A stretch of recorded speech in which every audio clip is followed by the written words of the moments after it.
we have the VL in the shop, and we found something pretty insane.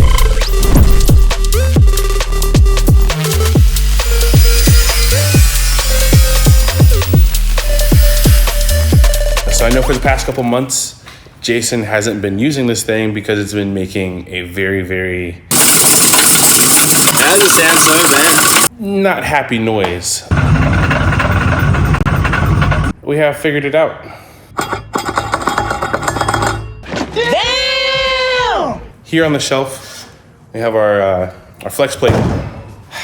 Jason took apart the bottom end to check bearings. None of the bearings were, making any noise. So I went ahead and took the valve cover off, checked the valve cover.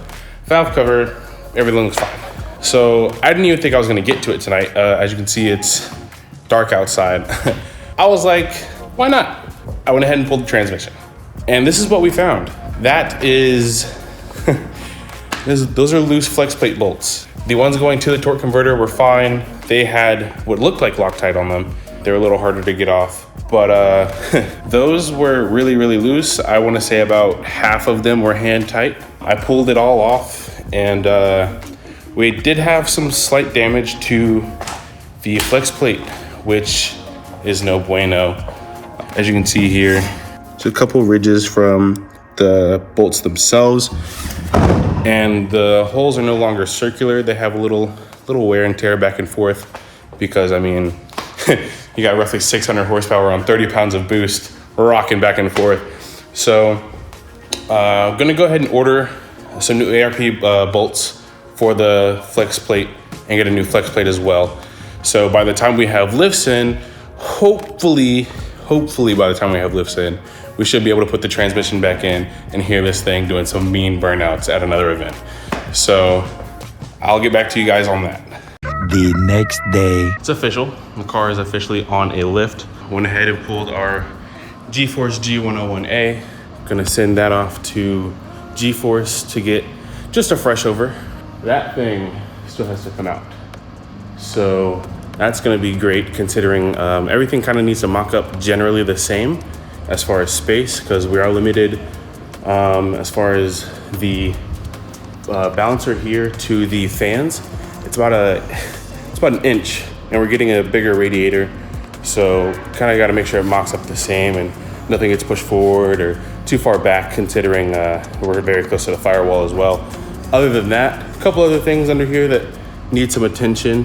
One being the bell housing. I was just told the current modifications we have done to that are not approved. So that's going to be a big thing. We also need to get the subframe in, which I went and washed the subframe down here.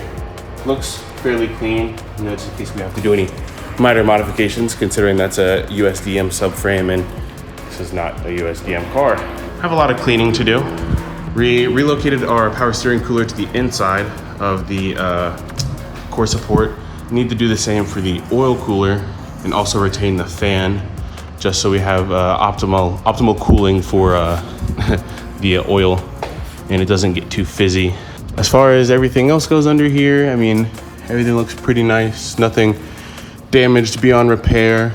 Our radium fuel cell holding on strong. Gonna go another season with that one. Other than that, just gonna go ahead and pull this motor out and start mocking up the OEM subframe. So, see what I can do. I feel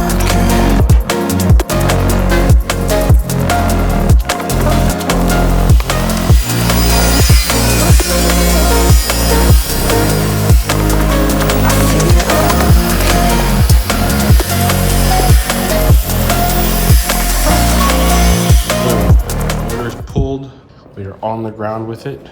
Gonna clean it up a little bit. Went ahead and pulled the clutch pack off, clean up everything. Some oil residue on the back here, as well as where the packs go. But this is our main priority right here. Pulling this old subframe out and mounting the new one. Modification needs to be done. Hopefully it's not too much. We're not allowed to do everything like cut it in half or anything like that. So hopefully it's not too much considering it's a USDM one compared to the right-hand drive one. But also while I'm under here, you have spots like this here. You know, it's not drastic until you get obviously back here in the wheel well here, and just kind of clean it up a little bit while it's up in the air and I have access to everything. Make sure nothing's loose as far as suspension goes. What I'm gonna go ahead and do now is remove our lower control arms, our coilovers, and basically just the whole hub assembly, keeping the subframe and steering rack inside the engine bay at least. When Jackson gets a chance, he's gonna go ahead and start mocking up everything for the factory subframe to go in, as well as the caster brackets that we have. Hopefully retaining the motor position for the most part.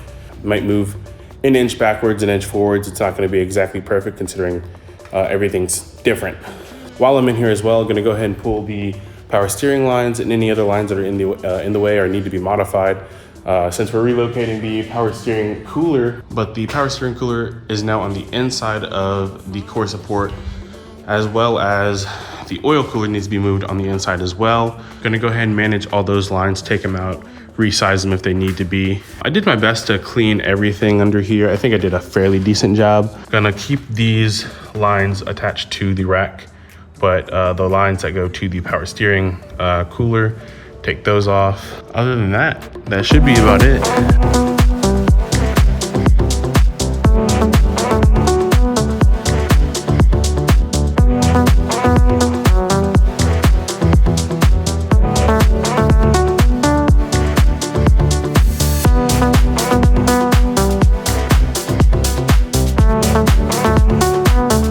I was informed that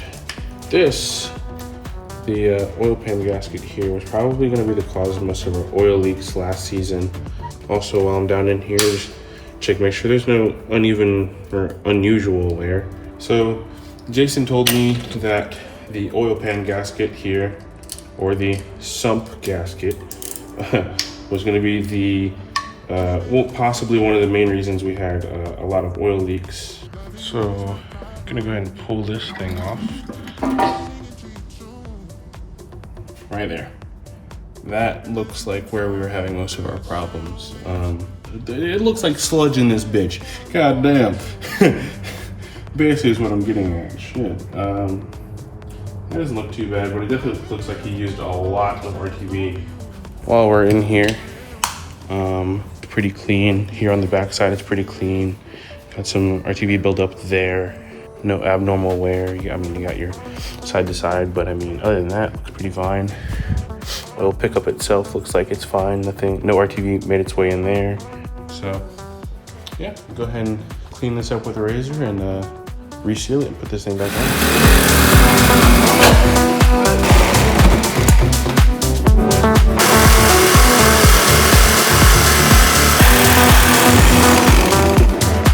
All right. So what do you have to do? Do you have to like go inside and trim it on the inside as well? Yeah, I'll do the precision trimming on the inside. I was kind of just trying to do the bulk of it here because like I'll pretty much have to take like little chunks out because I'm ideally going to be able to reuse these tubes.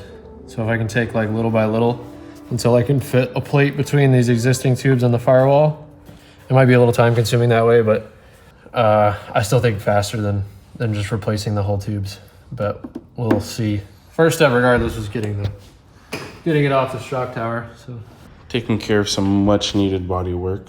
Got to sand it down just a little bit more, but I mean, other than that, looks better than, you know, chunky Bondo. I also did here, which here is not too bad either. Main focus is gonna be filling these holes on the side skirts. We went ahead and did this part of the fender, which was pretty beat up. Jackson's gonna get in here and weld up this rear quarter section up again, probably extend it down to where, like, I'm pretty sure it's here on the other side. Also got some new Phoenix rad, and I'm pretty sure it's an intercooler down there. The next day. Now that the car's on jack stands, we're gonna go ahead and grab our, went to the wrong side of the shop here, look at me. Grab our new flex plate. So this is the new one, which is actually pretty nice. Only thing I don't like about it is, so the old one here is a lot lighter, which, you know, is cool or whatever, but the old one is a one piece, but the new one here is spot welded for the ring gears, which I don't really appreciate, but I mean, it shouldn't fail. It's only engaging the starter. Well, the starter only engages the flywheel. I had that backwards there. So gonna go ahead and grab our ARP flex bolts, or flex plate bolts, flex plate, and install this thing. So went ahead and got the flex plate installed. I'm just gonna take some brake clean to it and clean it off. I've noticed that working on the two vehicles here at least, it has either leaked something and not been cleaned, or just currently leaking something, so always wear gloves. But yes, the flex plate is now installed, which I don't know if you can tell, this one is tight compared to the old one, which was not tight at all. Gonna go ahead and grab the transmission and start stabbing at this thing. Trying to line up all these torque converter bolts is gonna be pretty difficult on my own, but I'm gonna get it done.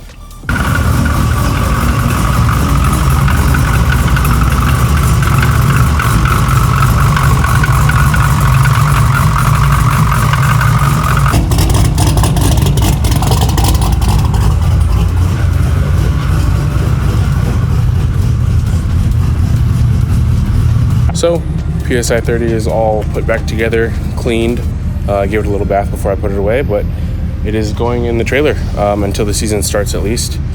So that's kind of the end of that one for now.